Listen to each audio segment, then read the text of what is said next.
നമസ്കാരം. ഫെയ്ദ season garden എന്ന YouTube ചാനലിലേക്ക് എല്ലാവർക്കും സ്വാഗതം. ഇന്നത്തെ നമ്മുടെ വീഡിയോ എന്റെ മുന്തിരിയുടെ വിശേഷം. അതിന് മുമ്പ് ആദ്യമായിട്ടാണ് നിങ്ങൾ എന്റെ വീഡിയോ കാണുന്നത്, എന്റെ ചാനൽ സബ്സ്ക്രൈബ് ചെയ്യുക, വീഡിയോ ലൈക്ക് ചെയ്യുക, ഷെയർ ചെയ്യുക. അതുപോലെ തന്നെ വേറൊരു കാര്യം പറയാനുള്ളത്, ചാനലിൽ കൂടി ഇടുന്ന കൃഷി വിശേഷങ്ങൾ എല്ലാം എന്റേത് തന്നെയാണ്. ഞാൻ കൃഷി ചെയ്ത് അതിൽ നിന്നുള്ള സന്തോഷമാണ് നിങ്ങളോട് ഞാൻ പങ്കുവെക്കുന്നത്. നമുക്ക് വീഡിയോയിലേക്ക് കിടക്കാം. എന്റെ മുന്തിരിച്ചെടിയാണ്. ഈ മുന്തിരിച്ചെടിയുടെ വിശേഷമാണ് ഞങ്ങളോട് പങ്കുവെക്കാൻ പോകുന്നത്. ഇത് ഏകദേശം ഒരു 1.5 വർഷം പ്രായമുള്ളൊരു മുന്തിരിയാണ്.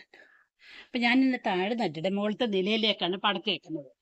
ബാക്കി വിശേഷങ്ങൾ മുകളിലത്തെ നില ചെന്നിട്ട് ഇരിക്കുന്നതാണ്. താഴേന്ന് മേളത്തെ നില സെക്കൻഡ് ഫ്ലോറിലേക്ക് പടത്തി വന്ന് നോക്കുന്നു. പടന്നോട് ഇത്രയും വരെ ആയിട്ടുണ്ട്. ഇപ്പം അവിടുന്ന് ശേഷം പന്തലേക്ക് കയറിയിട്ടുണ്ട്. പന്തലേക്ക് കയറി ഏകദേശം ഒരു 10-30 കൊല മുന്തിരിങ്ങ ഉണ്ടായിട്ടുണ്ട്. ഞാനത് കുറേ കവർ ഇട്ടിട്ടുണ്ട്, കുറെ കവർ ഇടാത്തതുണ്ട്. ഇപ്പൊ മുന്തിരിക്ക ചിലതൊക്കെ പഴുത്തു തുടങ്ങിയിട്ടുണ്ട്.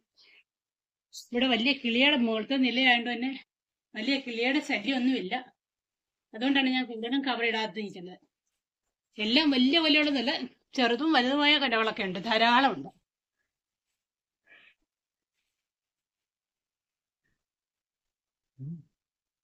ആണ്ടോ, ചിലടത്ത് എന്റെ 2 കൊല അടുപ്പിച്ചുണ്ട്.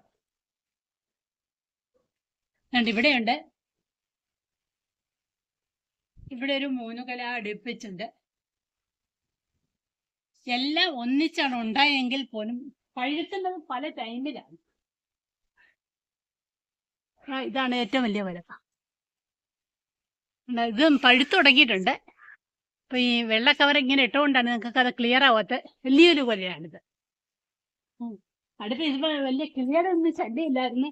അതുകൊണ്ട് രാത്രി ഞാൻ പറിക്കാൻ നിർത്തിയാക്കി നിന്ന് രാവിലെ വന്നപ്പോൾ വെളുപ്പിന് 5 മണിയൊക്കെ വന്നപ്പോഴേ പഴുത്തല്ല എന്തോ കിളി അതാണ് കൊന്നു തിന്ന്. നിങ്ങൾക്ക് കാണാൻ പറ്റാത്തൊക്കെ തിന്നേരെ ബാക്കിയാണ് നിൽക്കുന്നത്. ഏകദേശം ഒരു 10-35 കൊലയോളം മുന്തിരിങ്ങ ആയിട്ടുണ്ട്. ഫസ്റ്റ് ടൈമാണ് അത് ഇങ്ങനെ കായ്ക്കുന്നത്. എന്റെ മുന്തിരിയുടെ വിശേഷങ്ങളൊക്കെ നിങ്ങൾക്ക് ഇഷ്ടപ്പെട്ടെന്ന് കരുതുന്നു. ഇഷ്ടപ്പെട്ടെങ്കിൽ എന്നെ ചാനൽ സബ്സ്ക്രൈബ് ചെയ്യുക, വീഡിയോ ലൈക്ക് ചെയ്യുക, ഷെയർ ചെയ്യുക. അതുകൊണ്ട് തന്നെ മുന്തിരി പടത്തുന്ന ഒരു കാര്യം ശ്രദ്ധിക്കേണ്ടത് പറയാം, നേരെ മുന്തിരി കയറിട്ട് തന്നെ അത് പടത്തണം. പടത്തിയെങ്കിൽ മാത്രമേ സ്ട്രൈറ്റ് ആയിട്ട് പടർത്തുള്ളൂ. അതുകൊണ്ട് നല്ലൊരു സ്ട്രോങ് പന്തലും അതിനിട്ട് കൊടുക്കണം.